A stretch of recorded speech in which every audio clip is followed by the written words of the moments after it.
In a world where the marks think they know better than the wrestlers and the bookers, the Fantasy Booking Institute exists to pretty much do exactly that. This is a visit from the FBI. This is Dan the Dad, and you should listen to Raw and Order or you're grounded. That's right. Listen to Dan the Dad. Welcome to another episode of the Fantasy Booking Institute, your weekly dose of pro wrestling fantasy booking. I am your host, Detective Mark Smarks, and I am joined, as always, by my partner in crime, fighting District Attorney Vincent K. Vabe. What's going on, man? How are you? What the fuck? Yeah. I'm seriously thinking of adding a new version of that shirt that just says worst WWE show of the year. Actually, that's not what I was talking about. JLB's grounded. I mean, you're supposed to be on the show, man. He's grounded. He's a doo-doo poopy head. Doo-doo poopy head. Yeah. Poopy. Doo-doo poopy head. Also playing with a new layout while I shared this because it's brand new to StreamYard, a picture-in-picture layout, which is actually pretty darn cool. It's pretty cool. So, but we don't need to do that because we don't need to show that off anymore because it was a stupid show yesterday. Oh my gosh, that was a terrible Raw. It was a doo-doo stupid head. You know, the sad part is, I think if you take the time down, the things they eliminated are the really bad parts. Maybe not. That fucking egg thing. We literally booked the stupidest thing we could think of, and ended up being better than better than what they ended up doing. Yes. Yeah. I was like, wait, what? No. This is. I was going to be jacked if it was gobbledygooker. I was like, yes. Effectively, they turned it into another 24/7 title bit. Let's have people run around chasing it, trying to find it, and then because they want $100 million egg. Mm-hmm. I'll exchange this $100 million egg that I could get easily $10 million for on the black market. Yeah, for a shot. For a shot at Biggie. Mm-hmm. Yeah. Entirely different story if Drake Maverick is the champion.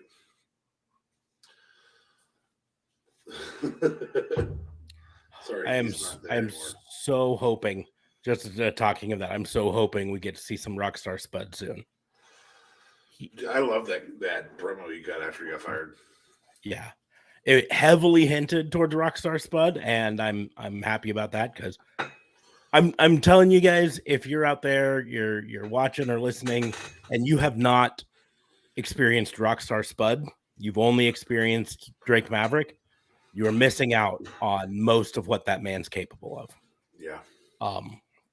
He is far more capable than WWE ever really gave him credit for.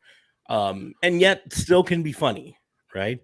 But go to YouTube and search for Rockstar Spud. Try to find some of his stuff on the indies before he signed with Impact. You'll see some really great stuff there. But even that, I said it a year and a half ago when he was first cut, the first time that Rockstar Spud versus EC3 may have been one of the best matches in Impact Wrestling history. And I'm not taking it back. I said what I said. So Kurt Angle was there for like 9 years, dude. Kurt Angle was there for like 9 years. Yeah, I don't care. I said what I said. I will say this: Kurt Angle's prime was in Impact. He also developed an addiction while he was there, so that's here's the deal: is Kurt Angle by himself can't put on a great wrestling match. He needs a partner. He needs someone else to do it with him. EC3 was the perfect partner for Rockstar Spud to put on this match. I'm not the only one who says this, right?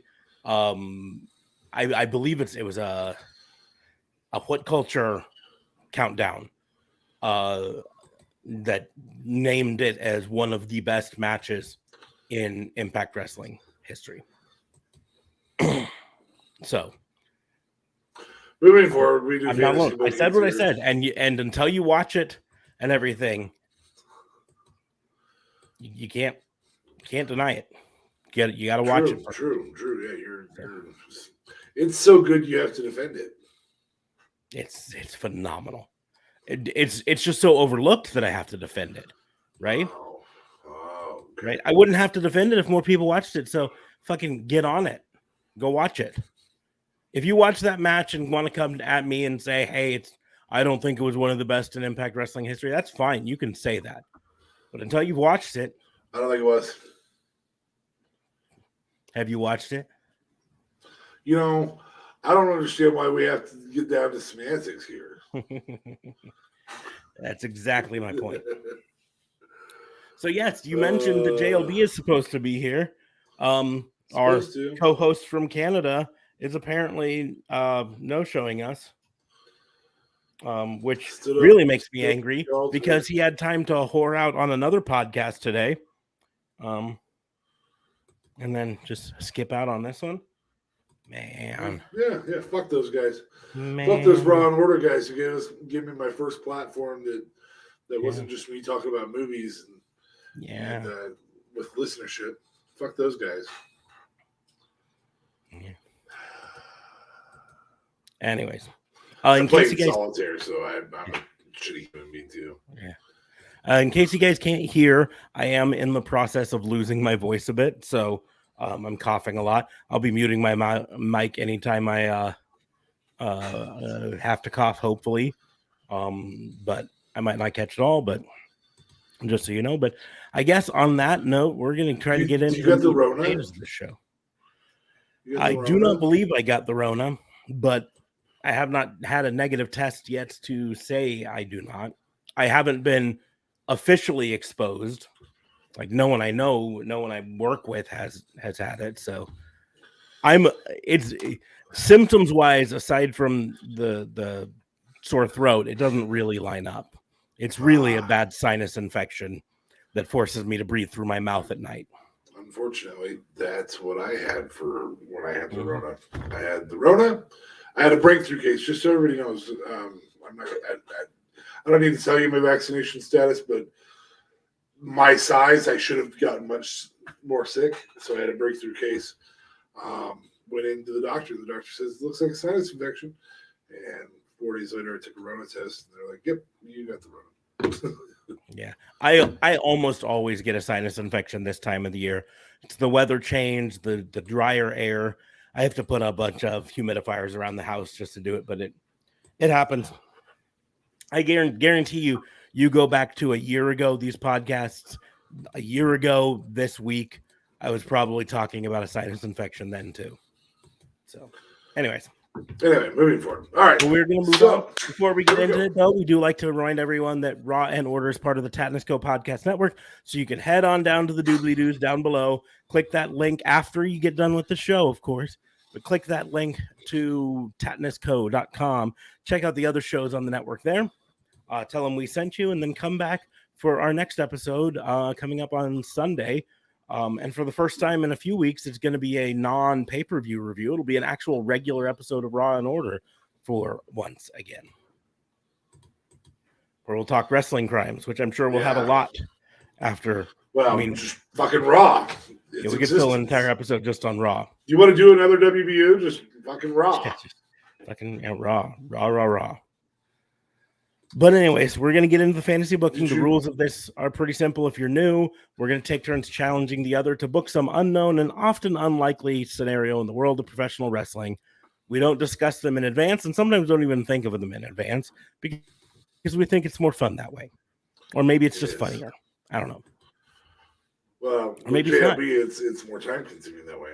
Yeah, as you but he's book Becky Lynch as the AEW, the TBS, no, not Becky Lynch. Do Asuka as the TBS champion. I mean, I guess you could do Asuka as the NXT champion again, like she goes down there, or you could do Big Swole as the NXT champion. Or I mean, if you don't want to do women's champion, I guess you could do book Sami Zayn back down to NXT as the women's champion. One of those. Yeah, What it was. I mean, give me 74 options. I love that guy, but sometimes. Yeah. So, anyways, do you have one? We'll open the floor up first. Does DFA want to go first? Well, I'm going to ask a serious question. If I can be serious for a moment, was your planning based on JLB being here, or did you plan it all? I planned not really heavily, and it was not necessary that JLB is here. I did not do a major draft the entire women's roster again, sort of a thing. Both of them? Both of them? I didn't do that. So both of the women's rosters? Both of them, yeah. Draft all of the women's rosters. You need to draft Raw, SmackDown, Impact, and AEW. Oh, cool. Well, that's 28 people. But I didn't do that. So. All right. I'll let you go first since you have one plan. Okay. And I'm going to try and decipher what I want to do in my head. Okay, so mine is pretty simple. Watching Raw last night. Oh, shit. Fuck you. I was absolutely pissed with the way they handled Finn Balor. Okay. Just a former Universal Champion, you punk him out like that. Like the dude that beat him or didn't beat him, that kicked his ass last night was the guy he beat for the Universal Championship. And here's I get it. You're trying to build Seth Rollins up as a heel, and all this stuff. So he attacks him dirty and all that stuff. But no, there's a better way to do it. So what I want you to do is book Finn Balor right on the Raw main event. I'm taking the handcuffs off you, though. I mean, you've got freedom to do whatever you want. But book Finn him Balor right. Yes. He doesn't even have to be champion. You just have to book him right. You have to book him starting strong. Today. Yeah. Okay. What do you do to fix Finn Balor?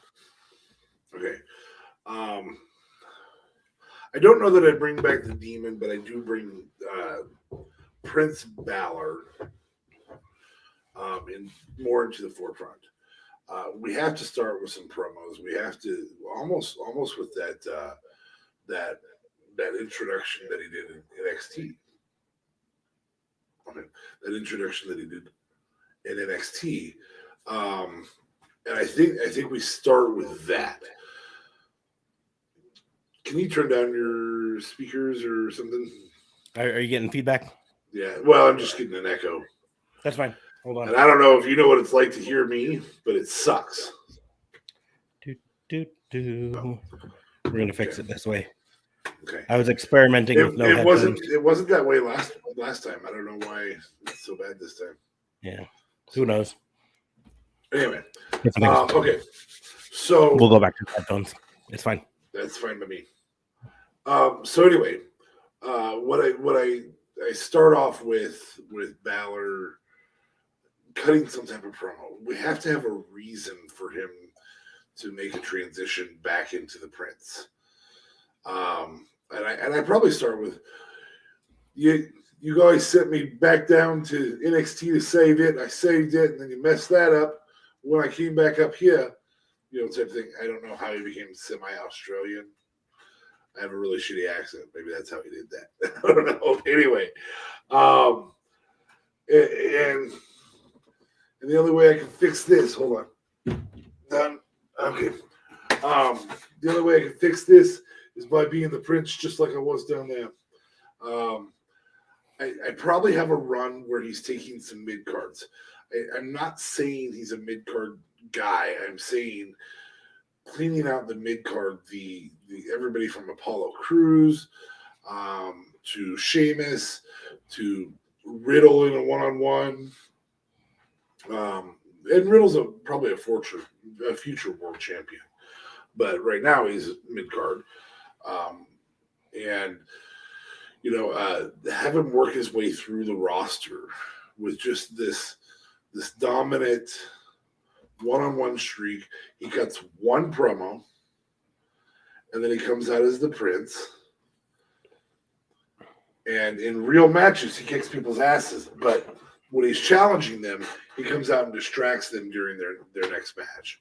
So he comes out and his music plays, and he does the thing and all that, just to get him that exposure. And then the next week he has a match with one of those two people.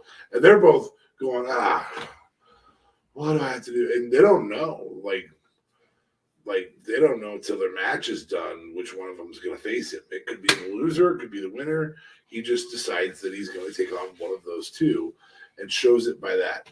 And then just has his fire ass matches. One of the best sling blades in the game. In fact, Seth Rollins stopped doing the sling blade. Probably because Finn Balor's so good at it. It's almost impossible to watch Seth do it. So, we see the sling blades, we see the kicks to the corner, just challenging his way through the roster. Not a full, I want a title or anything like this, but let me show you how to put on a great match. He can even have some losses in there, but losses that are 8, 12, 14, 16, 18, 30-minute matches, somewhere in there. And a couple wins over, guys that you just think he's going to beat. But very little talking after that initial promo. And then when the match is done, whatever happens in the match that he comes out and interrupts, he just comes out and he does his point, but he points at whichever one he's taking the next week. That's it. That's all he does. The Prince is going to fire. And that's it. And that's 6 months, 8 months of that. Finally, he ends up taking on, I believe, not Shinsuke, Damien Priest at SummerSlam. So he's running these sequences. He doesn't win the Royal Rumble.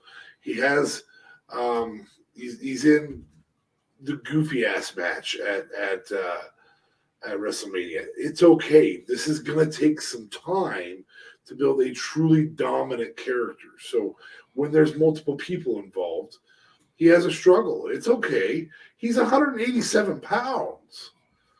So if there's Omos in a battle royal, he's likely to not win. It's a battle royal. Nobody's ever going to say, hey, Finn Balor's the guy to be the next HBK or anything. Finn Balor needs to be the best Finn Balor.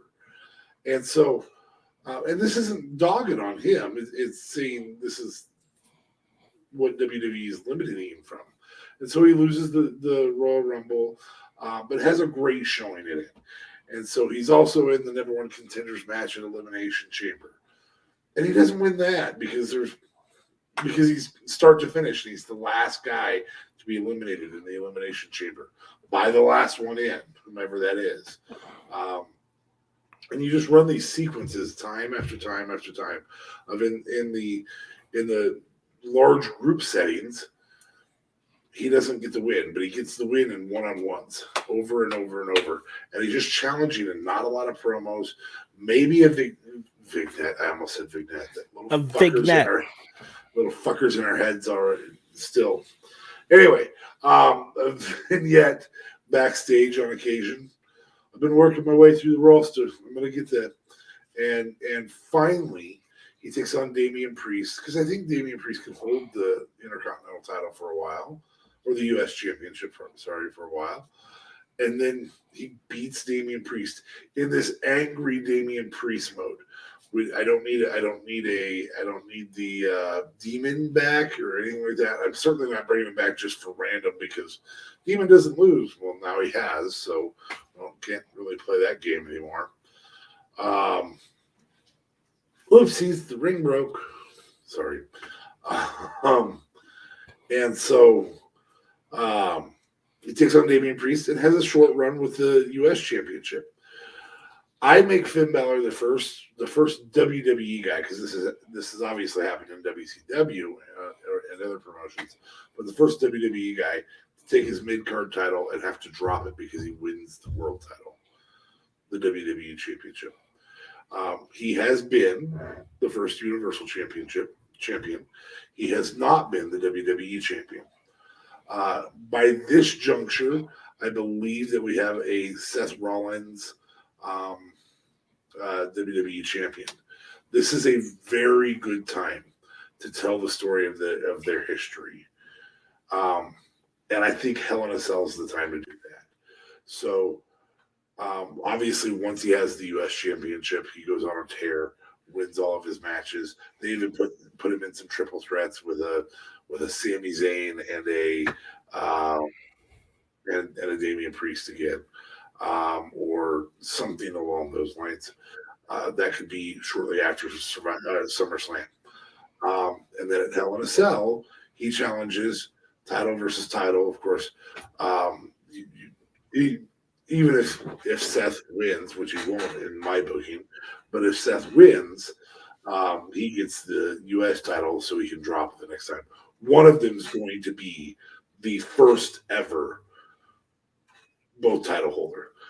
The primary reason I think that we need to do that at some point is it does bump up the value of that title.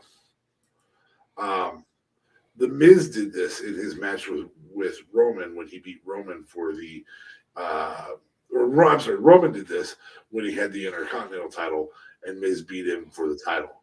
Miz had to cheat to win, and Roman had elevated the title quite a bit, the IC title. And the Miz obviously did a great job of elevating it as well, just because he's a dick. And then at Hell in a Cell, we stack a bunch of chairs on Seth, and he starts beating the chairs with a toolbox as a callback to the worst Hell in a Cell moment in history with Seth.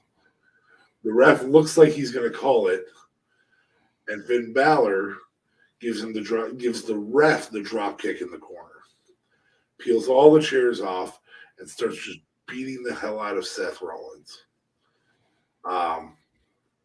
They try and get another ref out there. They get the ref inside the ring. They don't do a climb on top. None of that happens. They get another ref inside the ring, and Finn Balor gets the 1, 2, 3 with a second ref getting into the Hell in a Cell match because Finn Balor prevented the first ref from doing the stupid shit that happened in the worst Hell in a Cell moment in history. So it looks like so far. So it looks like that's what they're going to do again, but they don't do it. They have it kind of come full circle, but then Balor's like, no, I'm going to win a Hell in a Cell match the way a Hell in a Cell match is won. And then he wins it. That's how I do that over about a year. I mean, that's almost a year away. So that's an 11-month build. I didn't insert. I didn't get as specific. Obviously, what's his name that does it for not What Culture, but for Wrestle Talk. You know what I'm talking about. Anyway, yeah, Lepier. Adam Lepier. He gets a little more time to think about these, so he books individual matches and series and stuff like that. And I think working your way through the roster is the way to do it. I think any one-on-one match he wins, and I think if it's a fatal 4-way, it's okay for him to lose it. If it's a elimination chamber, it's okay. If it's a gauntlet match, it's okay. But once you have a one-on-one, he wins it. And a lot of these are longer matches because you want to show that conditioning. You want to show that grit through that time period. Hell in a Cell match needs. I'd almost do a Hell in a Cell Iron Man match, but I don't want to overdo it. So I think the primary thing is number one, you have the opportunity to correct the Seth thing from before by having the other guy be like, I'm not winning it that way, and taking out the ref. Because again, there's no DQs in Hell in a Cell. So you can take out the ref and prevent him from laying in a DQ or a whoa. Don't worry about it. Just keep talking.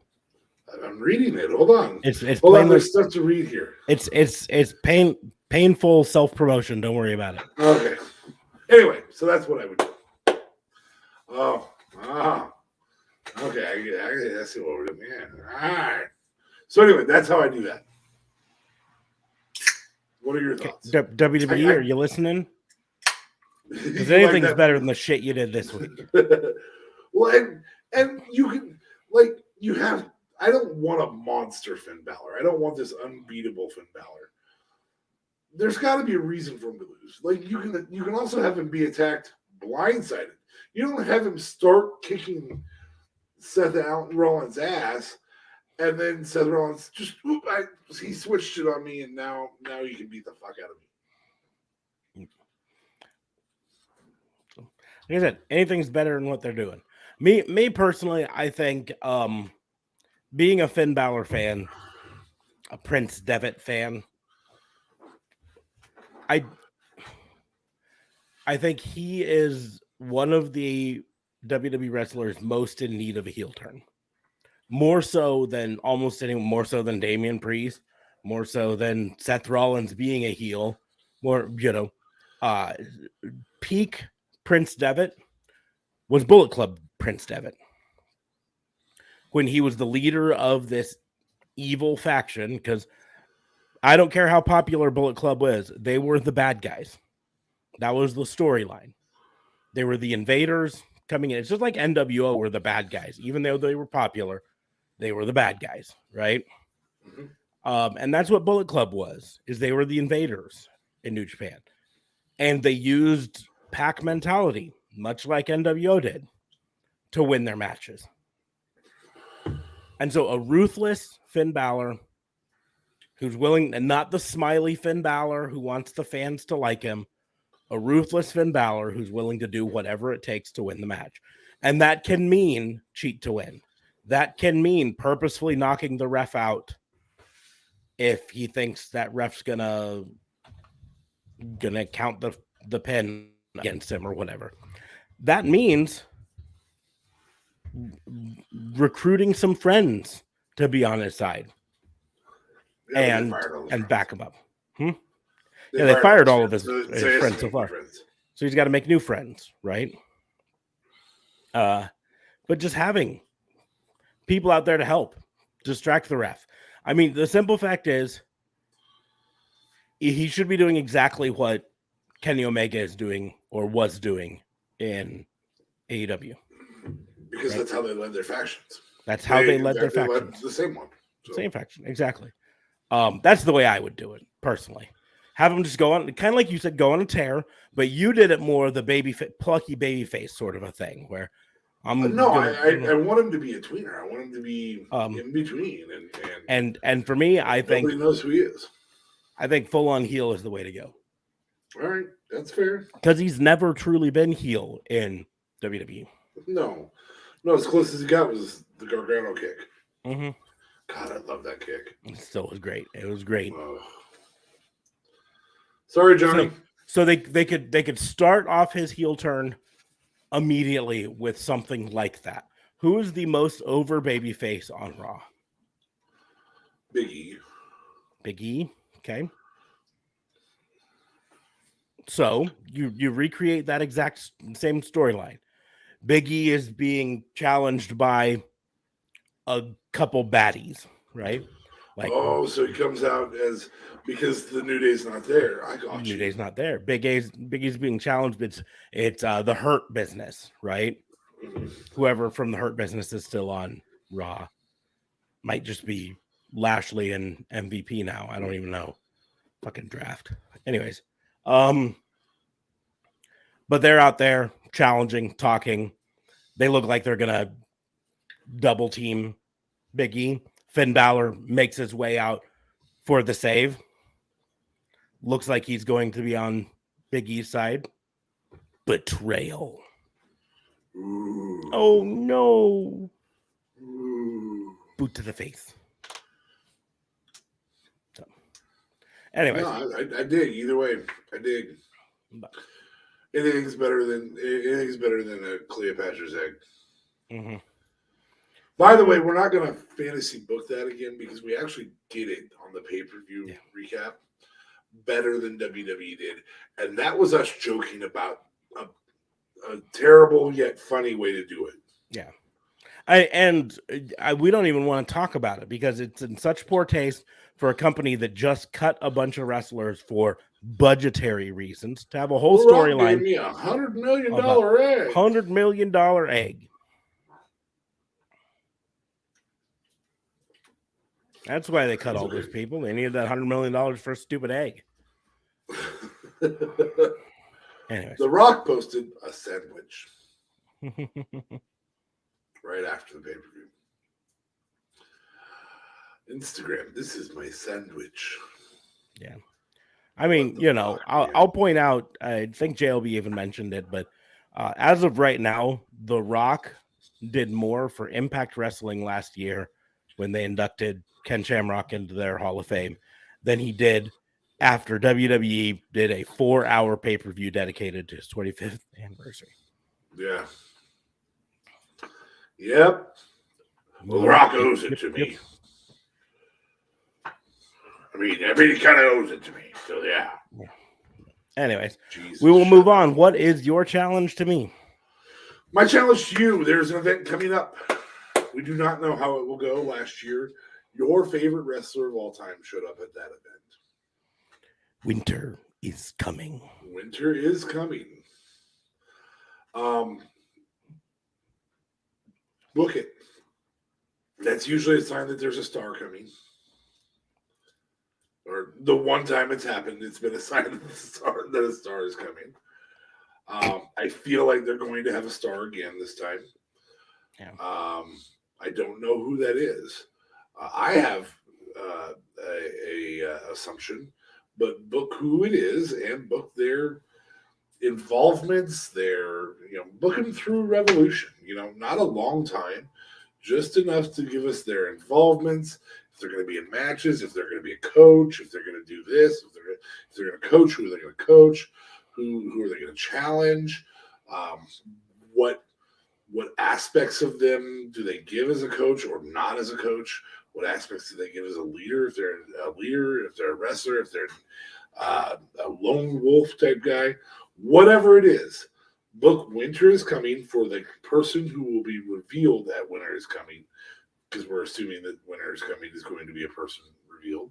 I'm saying that part. That's the only part of this that we don't know for a fact. So yes. The only part we don't know for a fact that is that it's a person. I'm going to say it's a person. Book the person. Okay. Who it is. If you don't have a name for them yet, because there may be a kayfabe name involved, make up the name if you want. Mm-hmm. All of it. Yeah. Okay. So I'm gonna first say who is probably coming. I think we all are fairly. I think it's Bray Wyatt. On the Bray Wyatt train. Who am I booking to come? No, not Bray Wyatt. Oh, really? Okay. Nope, not booking Bray Wyatt to come. I was hoping for a prediction, but you're gonna book it. Okay. Yeah, I'm not. I'm gonna book it. Someone who very well might come. In fact, I can check something really quickly here, to see if there's a chance in hell. No chance. That's what you've got. Sorry for this absolutely riveting. This moment of silence brought to you by the library.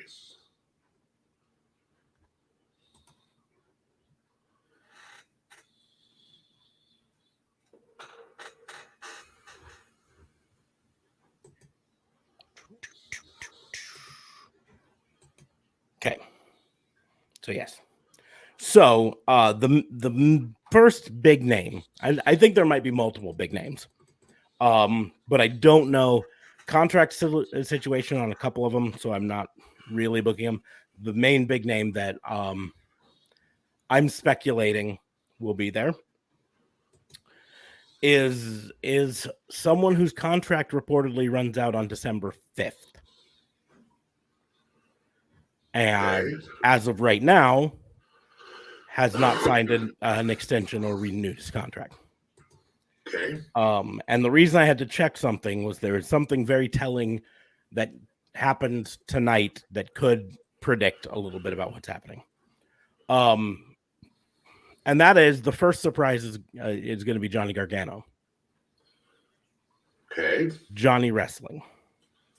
Mm-hmm. And he could go under Johnny Gargano because he has that name. So he'll be Johnny Gargano, but that'll be the title that hits the thing. Johnny Wrestling. Okay. Because the reason I had to check something really quickly is that the thing that was really telling tonight on NXT, Johnny Gargano was in a triple threat against Carmelo Hayes and Pete Dunne for the NXT North American Championship.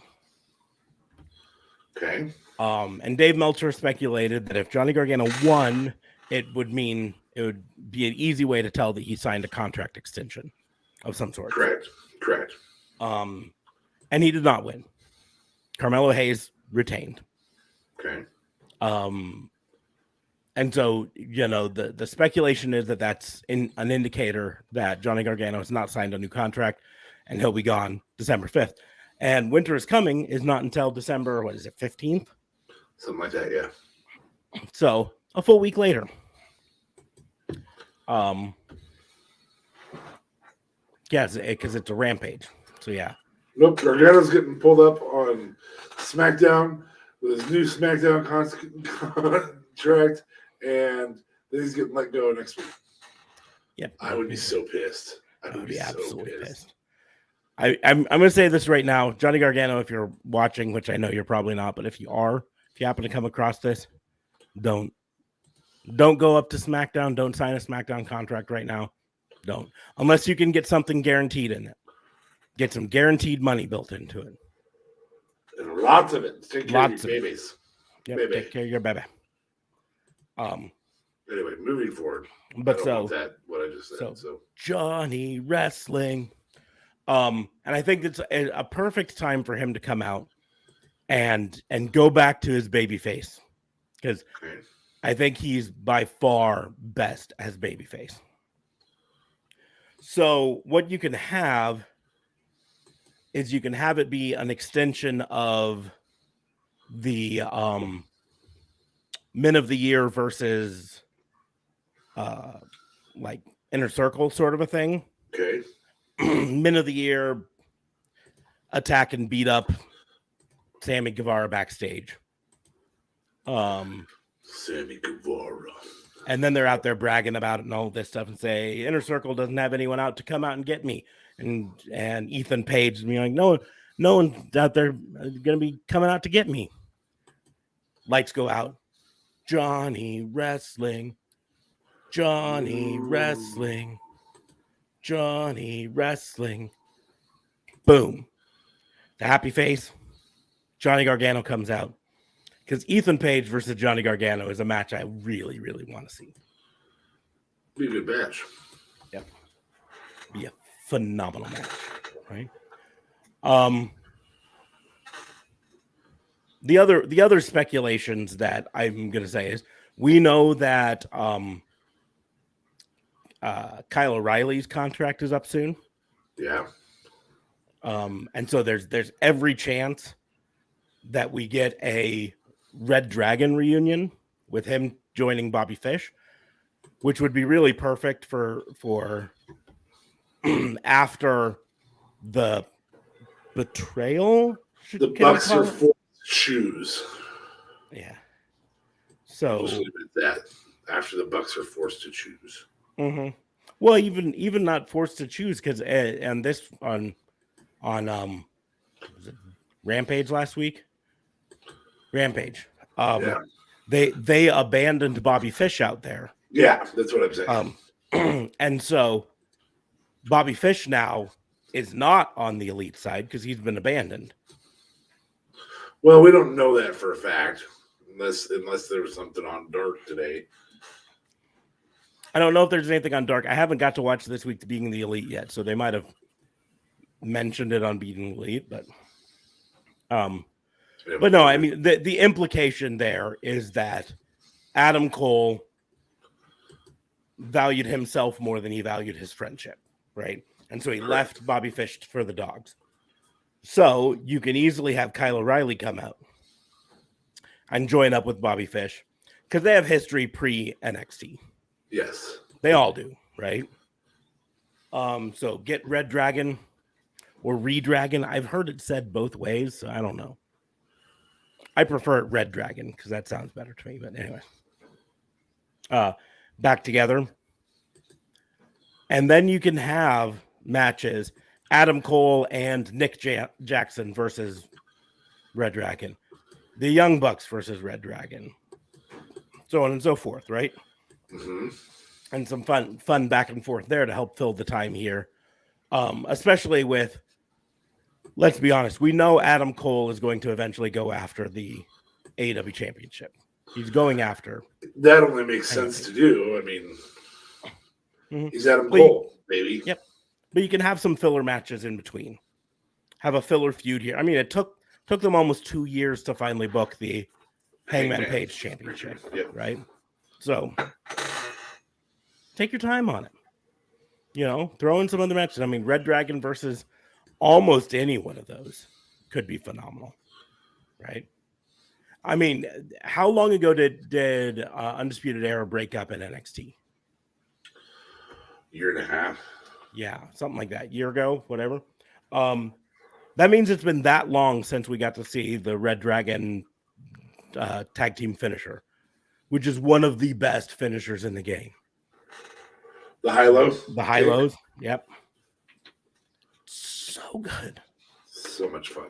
It's so good that the Young Bucks and Kenny Omega, well, not Kenny Omega and Hangman Page tried to do their own tag team finisher. That was the V-Trigger and Buckshot. And it doesn't work. No. And it doesn't work because they're both hitting the same area. And the high-low works so well because one's coming at the top, one's coming at the bottom. You're going down. Yeah. Anyways, so that's the other one that I think could be high on the list of showing up. But I don't know if O'Reilly's ends in December or doesn't end until January. So I'm not sure on that. Fair enough. Same thing we kind of heard about Kevin Owens, Kevin Steen. I think the speculation is his ends in January. So I would speculate that he's not the case for Winter's Coming. But Johnny Wrestling very likely could be. So that's who I would book as the surprise show up for Winter's Coming. They also could go off the wall and get someone like not actively wrestling, kind of like they did with Sting. Get another big name from the past to show up. But I just don't know who out there could show up and have the sort of impact that Sting did that's not in wrestling. You know what I mean? I think there's only one other name. And that's Kushida or Okada. If the door is open, that's gold. Mm-hmm. And I wouldn't be surprised if we see Okada soon.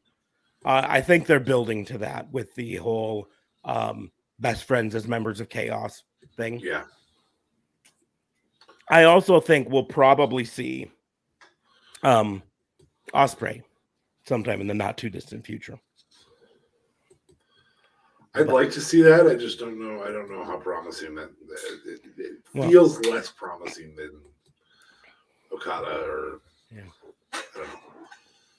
Well, the thing that I think holds back Ospreay a bit right now is I think they were really trying to build up for Ospreay versus Omega at some point.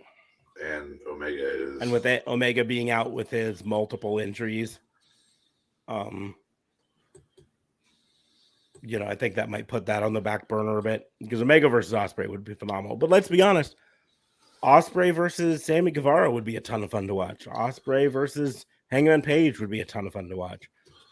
Ospreay versus Adam Cole. waiting for Adam Cole to super kick him out of the air, sort of a thing. Yeah. Ospreay versus Ospreay's Johnny one of the Gargano. few people who could reverse a super kick in the air somehow. Like, what? What just happened? How? But okay, so you have Gargano then. That's your guy. That's my guy. Okay, book him through Revolution. What's he do? So he obviously comes out and kind of de facto member of the Inner Circle then? I don't think he needs to be a member of the Inner Circle to be this, because we've talked before about faces doing face things, heels doing heel things. Correct. And one of the things we've mentioned before is that a heel can choose to only come out when it's his friends in trouble, right? But a face, a true face, comes out when anyone's in trouble. They're a hero. They're a hero, right? And that's what he would be in this case.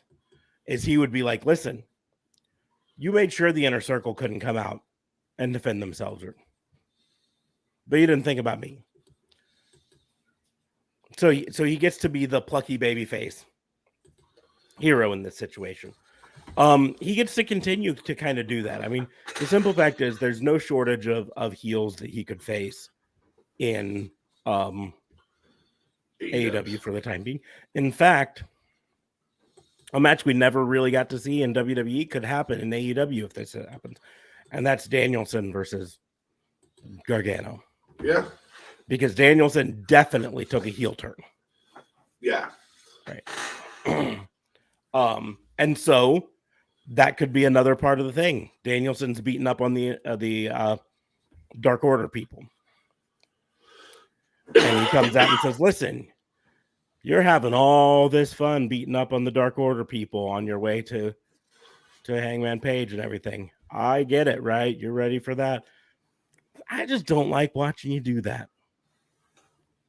So why don't you beat on me? If you can. And that can be a loss, but a respectable loss. Oh yeah, definitely. Doesn't have to be a win. In fact, here's the deal: is nervous the next time he comes out. Loss. Oh my gosh, he's coming. Is he? Oh crap! I don't want him coming after me again. You know, almost where Danielson is avoiding getting called out again. You know, the you can do the time limit draw, or you can do the this close, you know, type thing. And here's the deal: with Danielson being a heel, you can do the heel victory.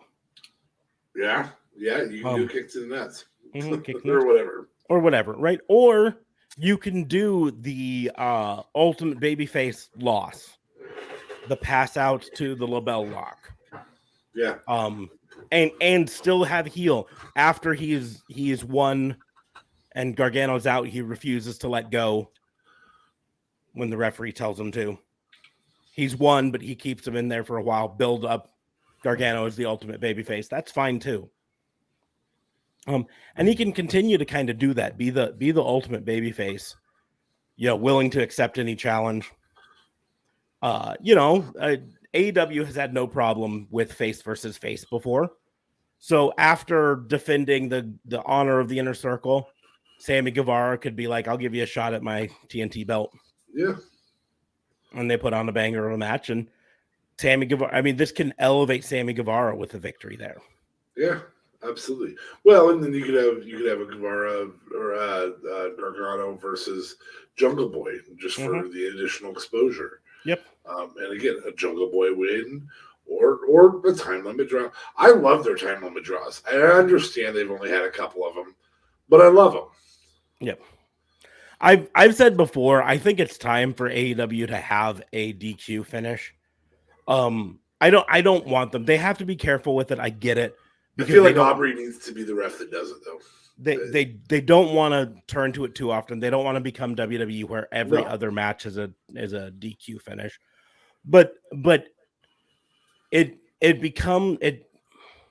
violates your belief system if they say, "Oh, be careful, you don't want to get DQ'd," but no one ever gets DQ'd. No one ever gets DQ'd. They've had one DQ in their entire 2-year existence, and it was in an Iron Man match. I think the best way to do it is to have the chintzy DQ, not the illegal hit, not the foreign object, but more like you're getting the 5 count in the corner and you just keep wailing away. That's fine. Fine, you're DQ'd. Yeah.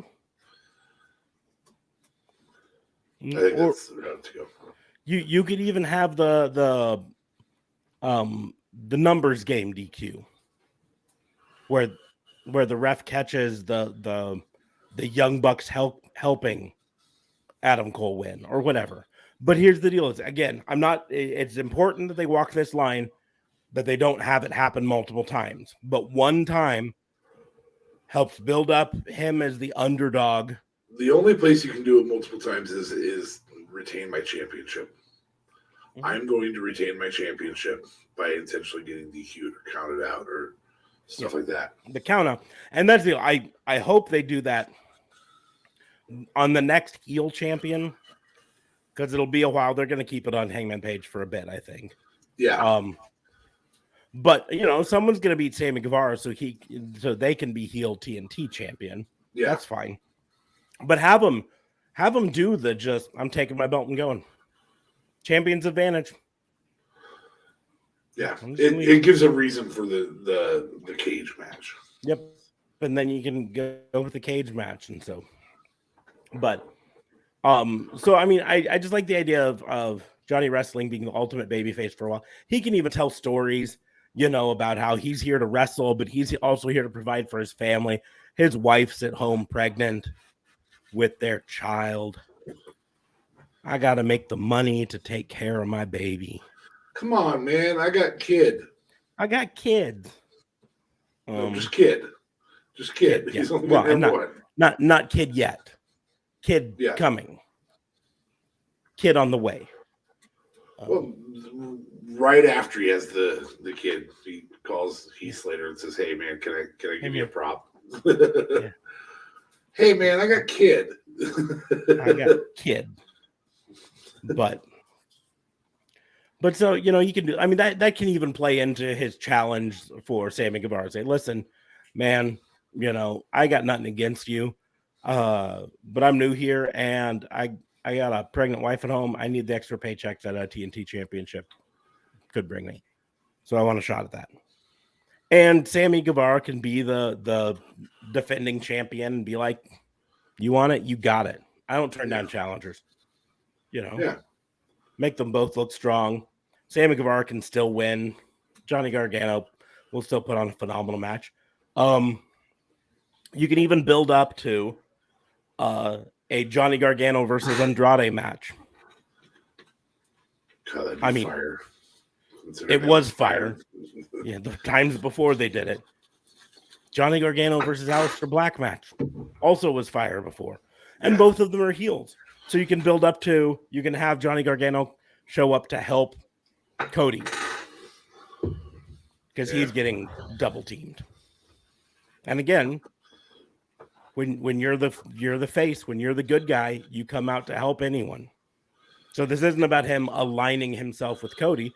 This is about him seeing that Cody was being treated unfairly, going out and doing it. And I think it would help Cody get some face pop again. Good. For a short time. Well, it definitely gives you an avenue for Cody to turn. Mm-hmm. If they are going to finally do it and let the fans have what they want. Yep. He can turn on Gargano. Yep. That's after Gargano, mm-hmm. like literally the day Gargano saves him. Mm-hmm. Yeah. Yeah. Right after that match, they beat Andrade and Black, House of Black. They're celebrating in the ring. Crossroads. Yeah. Just boom. Why would you do that? I didn't need your help. Crossroads with his feet on the second rope is a call out to a particular Orton. But so that's how I would probably do that. leading up, and that could be Revolution, Cody versus Gargano. Yeah, in fact, that's a really good place to have that feud start. Mm-hmm. You know, I like your defend Guevara, but there's not a lot of time to build for Revolution, but you could do that. You can have two feuds built. Well, I mean, Revolution's not usually till February, so we got 2 months. Yeah, that's what I mean. So. AEW doesn't do 17 feuds in 2 months.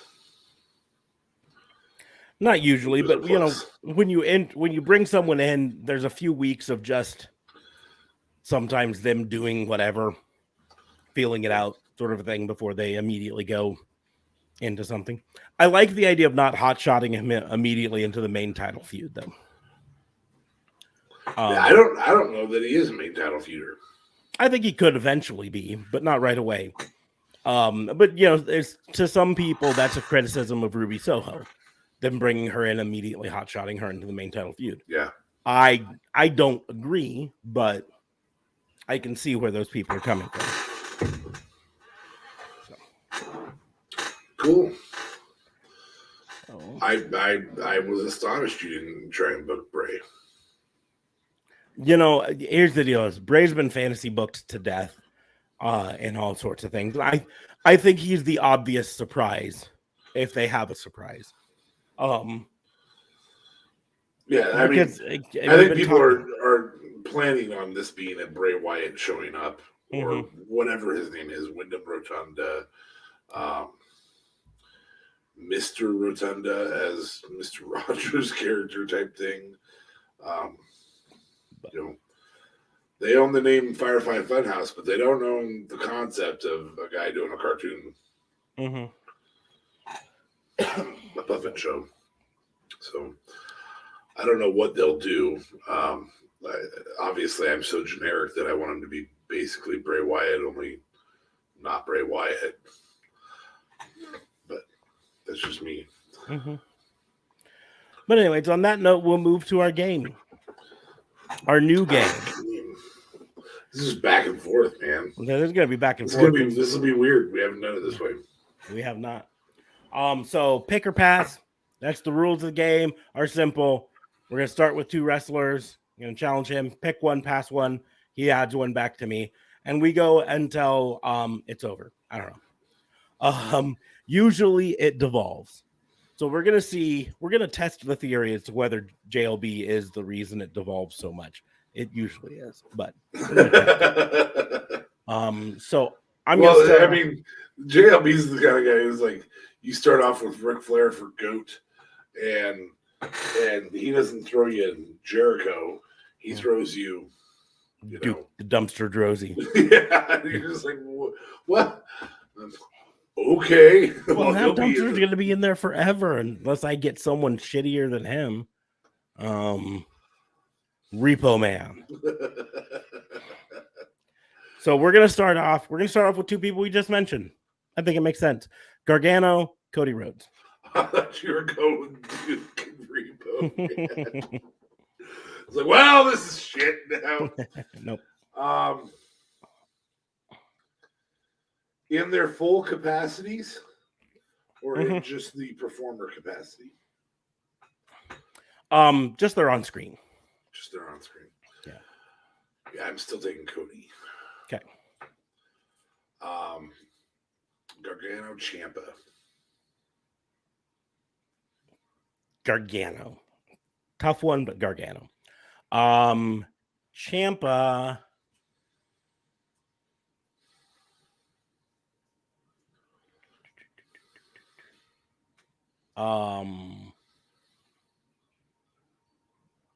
Ciampa, Triple H. In his prime, Triple H. Prime. God, I really love the Goldie gimmick. Triple H, but it has to be interview before his first title, Triple H, which I really feel like was the prime Triple H when he called himself, I am the damn game. So we're talking 99 Triple H. Okay. So Ciampa, Hangman Page. Oh, that's tough. That one's a tough one. Because you don't have enough time frame of seeing who Hangman is as a champ. You don't. You know who Ciampa is a champ, and you want to punch him and hug him at the same time. Hangman Page. Okay. Ciampa, Dexter Lumis. Oh, fuck me. Ciampa, but good choice.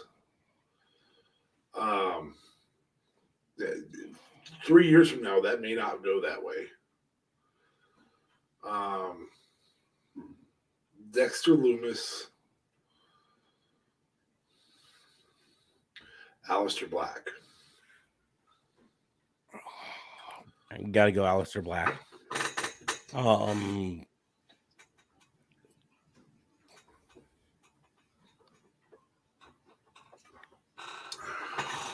Dexter Lumis, Bray Wyatt. Dexter Lumis. That's a. I feel like that deserves a reason why. Dexter Lumis has only been one type of psycho. Bray Wyatt, because they've been played out and improperly done, his psychos are over until he comes up with another form of psycho, which sucks because Fiend Bray was the only one that really got bad, in my opinion. Like, wasn't great, but I enjoyed Firefly Funhouse, but I really liked Eater Worlds Bray. Really liked Eater Worlds Bray. They messed up Eater Worlds Bray so much by having him lose all the goddamn time. Yes. Yep. And and they messed up Fiend by making him win sometimes, but lose at the dumbest times. You know, so you're getting Bray versus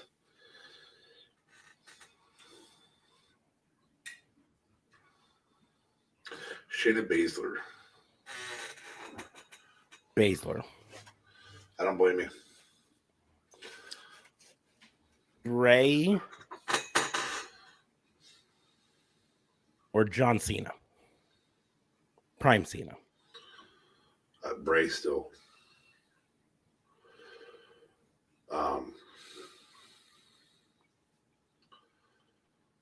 Cena was always the same story.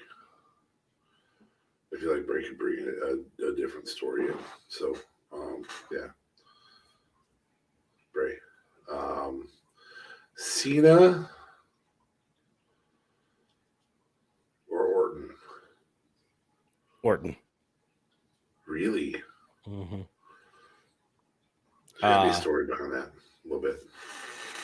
I think as an overall performer, I think Orton has more upside. Okay. Cena does have the performance part of it. He is an actor who's also a wrestler. Orton is a wrestler who also is a character, right? Yes. That's kind of my thoughts on it. But it is a tougher choice than it really is at first glance, right? Cena or CM Punk? I was gonna go there. The feud that never ends. Oh, fuck. Phil.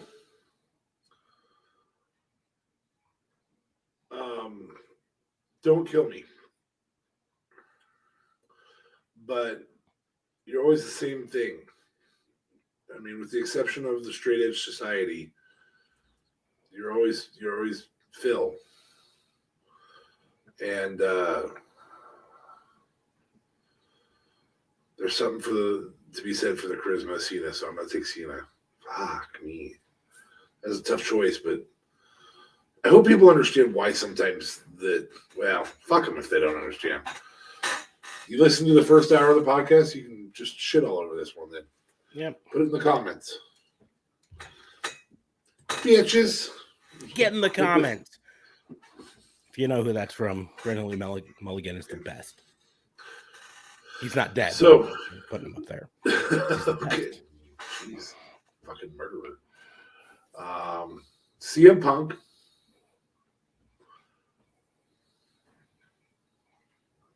Bryan Danielson. Oh, I almost was gonna go there. Danielson. Okay. It's also a close one. For this, I think it's just in-ring work. You can talk all you want about mic work and back and forth. And this CM is Punk's the best mic work in the game. Yeah. Second only to maybe The Rock. Yeah. Ever. And that's the deal is you know, in the end, you and I have talked long and hard about how we're not Danielson at heart people, but you cannot ignore his ability, right? He's not my cup of tea, but he's phenomenal in the ring. So yeah. CM Punk or Matt Riddle? I'm taking CM Punk. Now, if you said Matt Bro Orton, Matt Orton. Matt Broughton. Broughton, yeah, that's a different story. So Matt Riddle.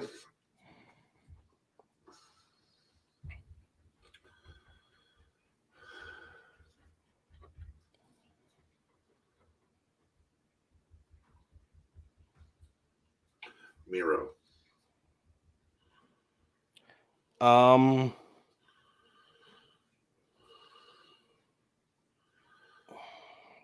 trying to throw you a little bit of age to Miro. Okay.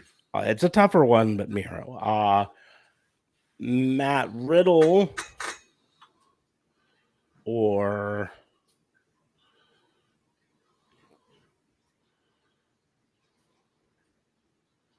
Brock Lesnar. Brock Lesnar now or Brock Lesnar first run? First run. Lesnar. Brock Lesnar, the long run, the 12-year run, would lose to a lot of people because he's never there. Mm-hmm. But and again, it's not dogging on him. Props to him for getting a contract that's like the coolest fucking contract ever for him. Dude gets paid to be there twice. So anyway, you suppose you called up Lanny Poffo and asked him how he got such a great deal? Said, "Hey, Lanny, you know how WCW paid you to just stay at home? Do you think I could get WWE to do that for me?" Maybe. So you've got Matt Riddle. I feel like this one's too easy for you, but for our fans, it makes a lot of sense. So Matt Riddle. I don't know if I want to go here yet. I'm gonna Matt Riddle, Ronda Rousey. Matt Riddle. I feel like there will be a moment where you choose Ronda, though.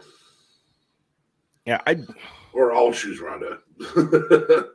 Yeah, I don't like her. I don't like her in wrestling, but God, she brought some eyes. She brought eyes. Here, my biggest problem with her is she didn't go through the rounds. She just brought in as a celebrity hotshot to the main roster, main feud, right? Whereas you had Shayna Baszler, who had not quite the same pedigree as Ronda Rousey, but still MMA pedigree, badass MMA. And you had her go through developmental and build up, and now you've pissed down your leg with her. But so Ronda Rousey or Jake Hager? Ronda Rousey.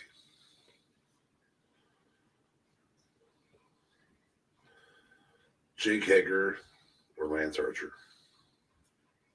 Lance Archer. Yeah. Jake Hager, Bobby Lashley.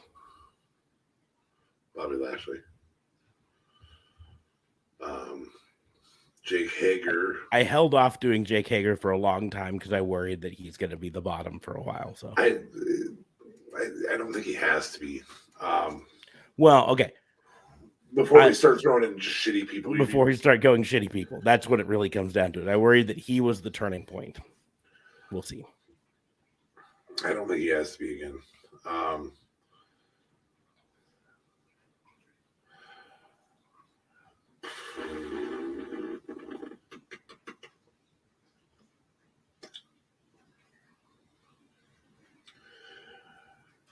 Jake Hager.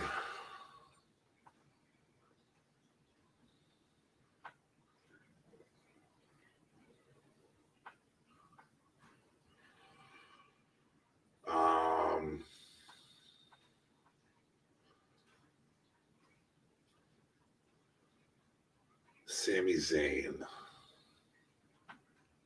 Sami Zayn.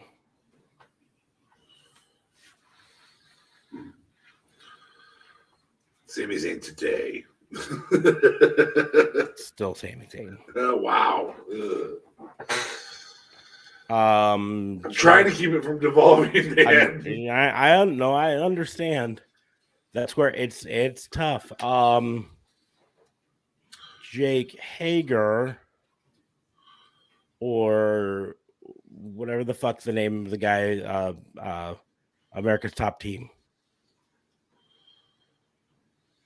What's his fucking name? Which one? The main guy. Dan? Yeah. What's his name? Dan Lambert. There we go. Jake Hager. I think we have our way out of this. Dan Lambert or Don Callis.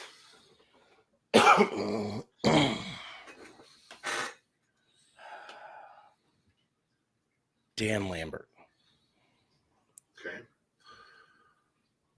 Don Callis or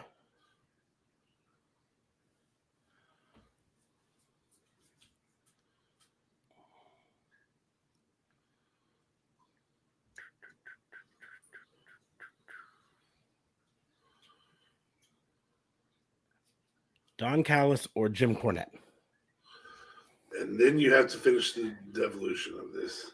No, I think we'll find a way that we can get Jim Cornette out of the bottom. Where we would choose Jim Cornette? As a manager, his in-ring work. Fuck you. I think I'm taking Don Callis.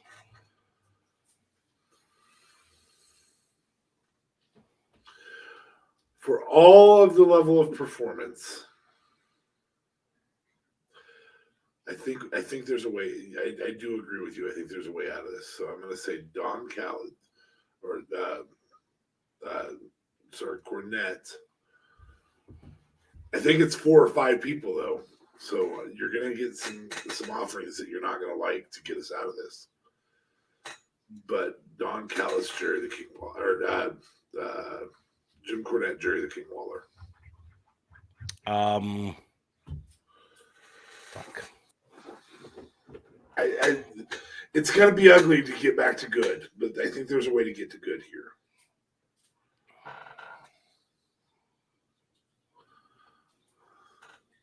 Fuck me, Jerry the King Lawler. Wow. Jim Cornette or James Mitchell?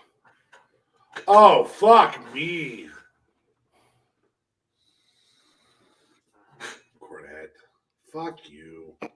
I want to get back up to an upper card. We can get up there. We can get up there. Okay, show me.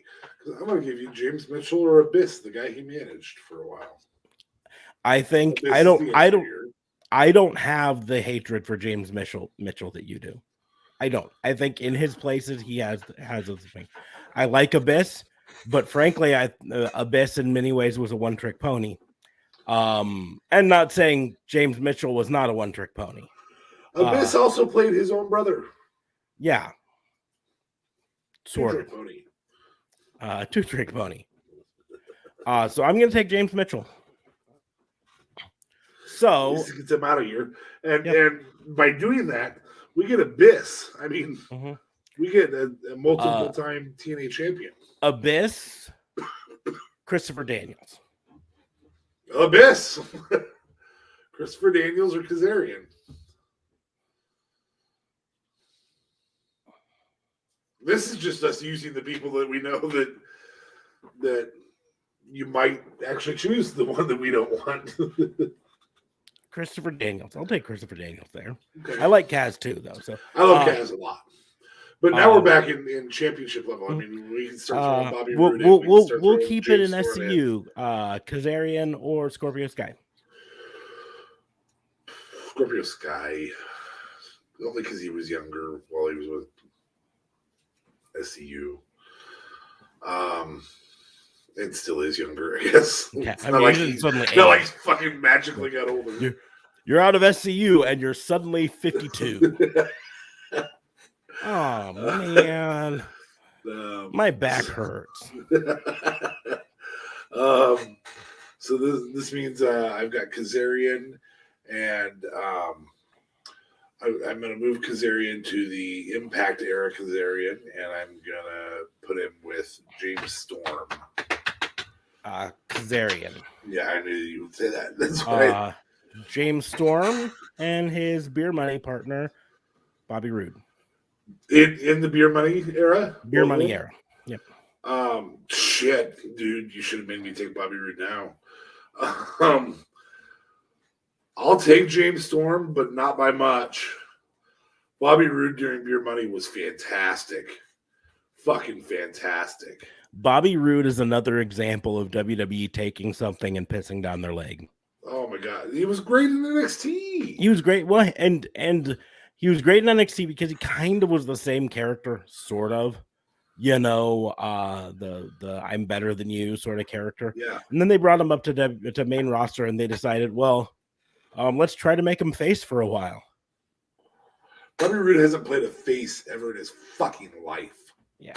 But people cheer the Glorious, so we need to have the Glorious. And now that makes him a horrible heel because they tried to make him face. Mm-hmm. Anyway. Fucking stupid. Bobby Roode. So you gave me... now I have Bobby Roode left. So Bobby Roode, Dolph Ziggler.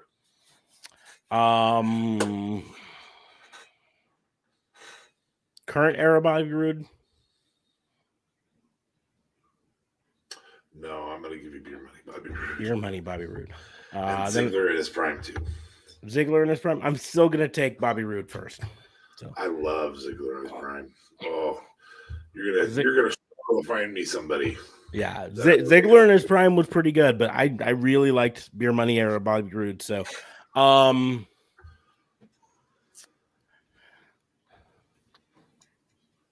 Ziggler, Chris Saban.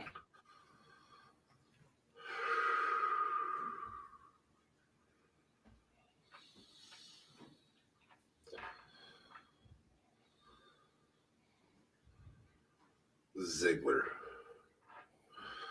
I'm going to give you an easy one because I know you're going to say no to this person, and I'm really excited to pick this person with whomever you throw at me. So I'm going to give you Chris Saban versus Austin Aries, and I know you're going to be like, "Fuck Austin Aries." So. You are correct on that.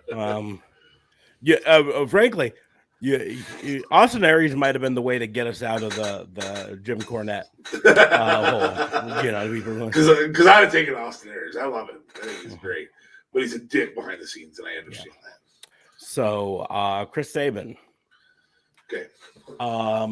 Austin Aries. Or... You can go with Austin Aries' first title run, and I can guarantee I'll pick Austin Aries. If you can remember who it is that he beat.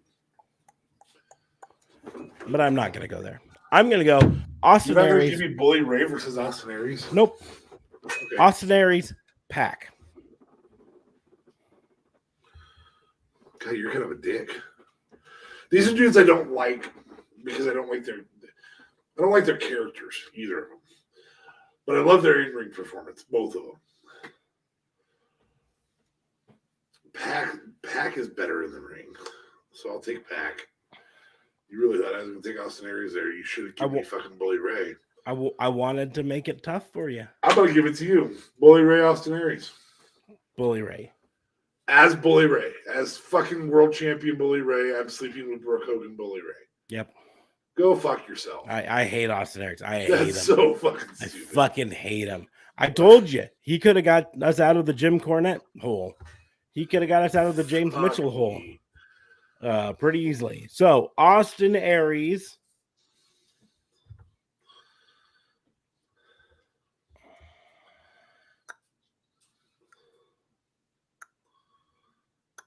Austin Aries or Andrade? Austin Aries. Okay. I'm not. That's not a dog on Andrade, but Austin Aries and Impact was fucking great. I know. Shit on your own self. Did we already say Aleister Black? I think we did earlier. Yes. Okay. Andrade. I'm gonna do it. Andrade Charlotte. Andrade. Yeah, that's a pretty easy one. But now we're at the top of women's division, which is easy to bring back the top of men's. Charlotte. We'll just keep it top of the division. Charlotte, Britt Baker. Britt Baker.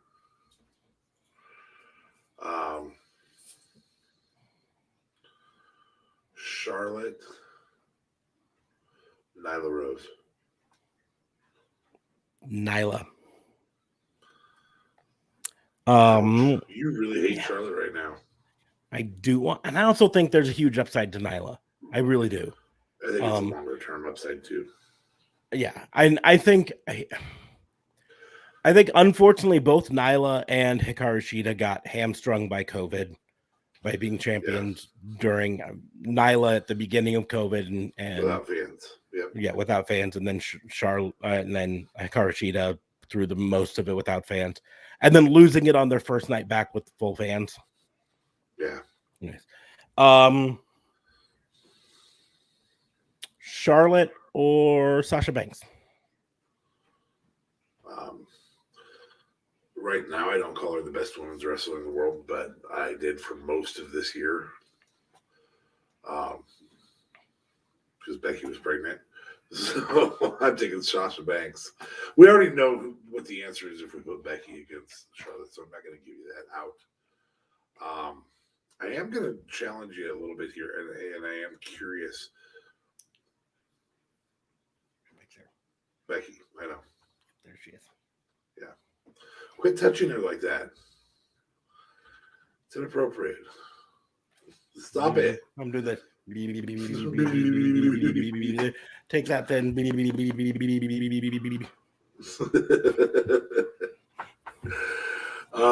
Charlotte and Nikki Cross specifically. But I said Nikki ASH, you were fucked. You were taking Charlotte. Sanity era Nikki Cross or solo era Nikki Cross? You can pick. If you want to get out from under Charlotte, take her solo era.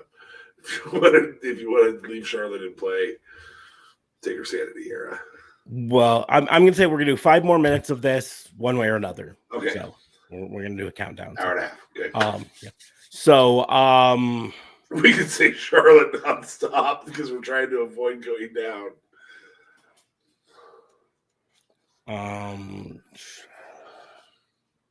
I'll do solo era Nikki Cross and I'll take Charlotte. So for you, solo era Nikki Cross, and we'll go back to Hikaru Shida. Solo era Nikki Cross still has a crazy time. Mm-hmm. But Hikaru Shida is the longest reigning women's champion ever at AEW.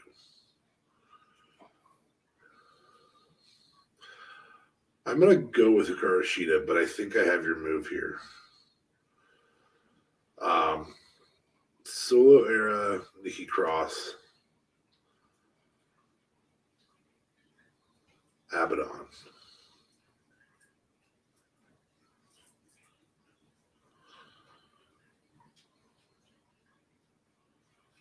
I'll take Nikki. Yeah. You And it's not a bad move either way. Abaddon's in-ring is probably a little better than the Solo era Nikki, but the promo means something there. It's also easy to get somebody to take Abaddon without having to devolve the show. So yeah. We're gonna keep it dark. Abaddon or Rosemary? Again, good example. I'm gonna take Abaddon. I really like Rosemary in the ring.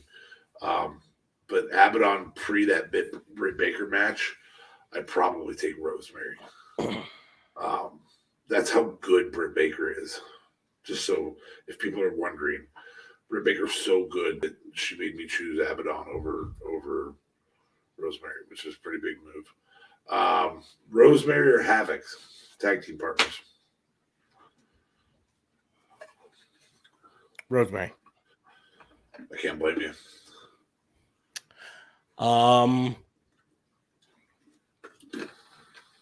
Havoc or artist formerly known as Nia Jax? Havoc. Nia Jax. Now we may be to a devolving. That might be a devolving, but we might be able to rescue it. I'm thinking there's a chance here. Nia Jax or Vicky Guerrero? I think you found it. Nia Jax. And I think we can get a reason to take Vicky.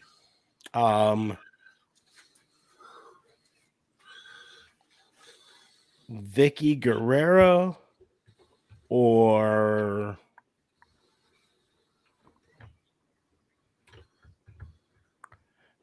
Chavo Guerrero, but specifically in his golfer gimmick. I'll take Vicky. Chavo golfing or Raven as the golfer gimmick. Whatever Raven was before that. Johnny Polo. Yeah. Chavo or Johnny Polo? Yeah, Scotty Flamingo, Johnny Polo. Chavo golfer. Johnny Polo or Oz? Oh, yeah. We did not save it. I thought we saved it. We were trying hard. We're done. Johnny Polo. Oz. Trying to push it back up and get Oz off there at the same time.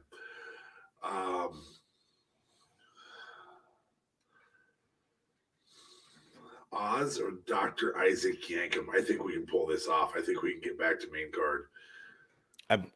Oz. I think Oz. Yeah. I think Oz potentially had potential. It was hamstrung by the timing of it. I really by the name Oz. Well, and the timing. I think in early 90s they didn't have the technology or capabilities to do that character justice. Anyways, this will probably be our last one. So we've got Isaac Yankum.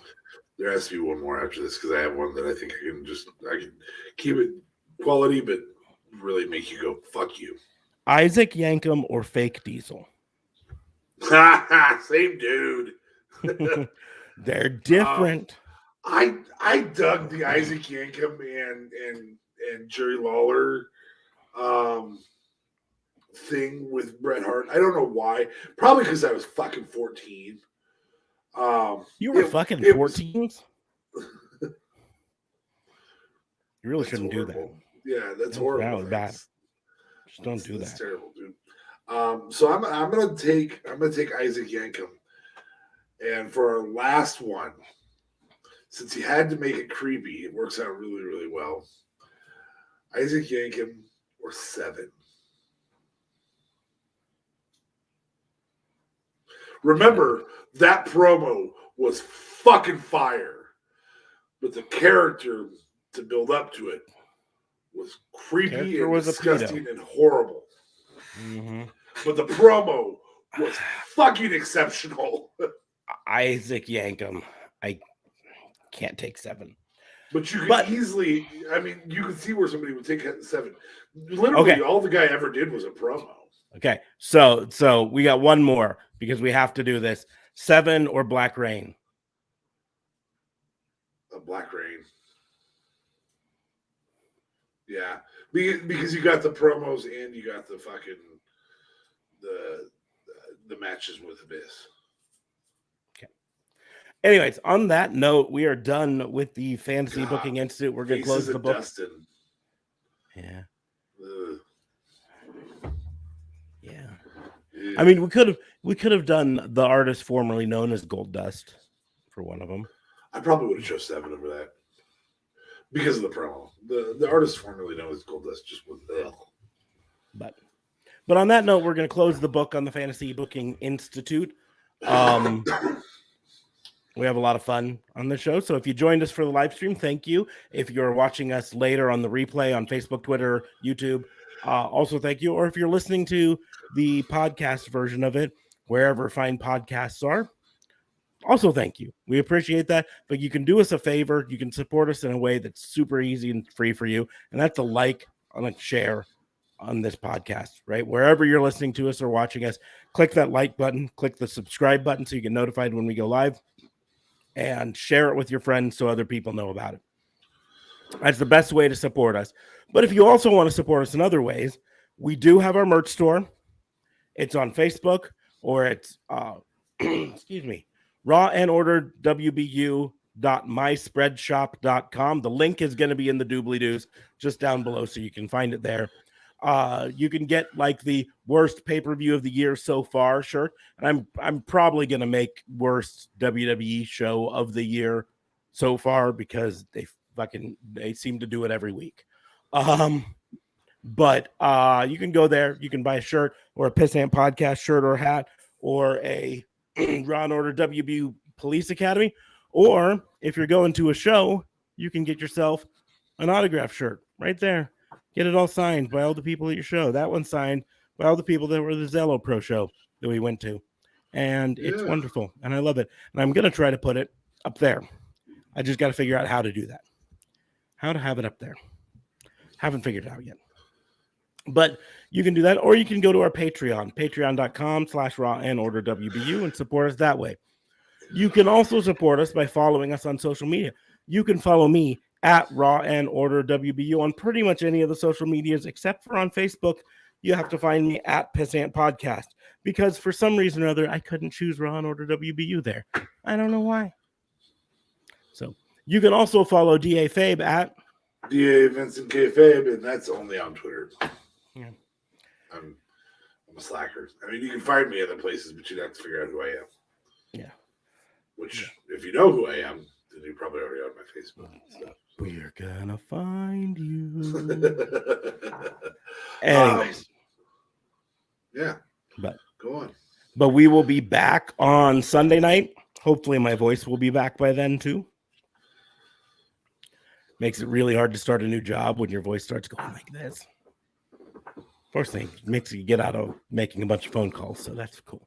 Anyways, but yeah, support us, like, share, and subscribe. Earlier, you might have seen the little ticker going across. If you want to start live streaming, whether it's video games or doing your own podcast live stream, or just getting together with your friends and BSing about shit on live stream, we use StreamYard. There's a referral link in the doobly-doos for the podcast that you can sign up, get $10 off your first month, and help us out that way. So click that link if you want to do it. It's super easy. It's so easy I could even set it up. It's seriously.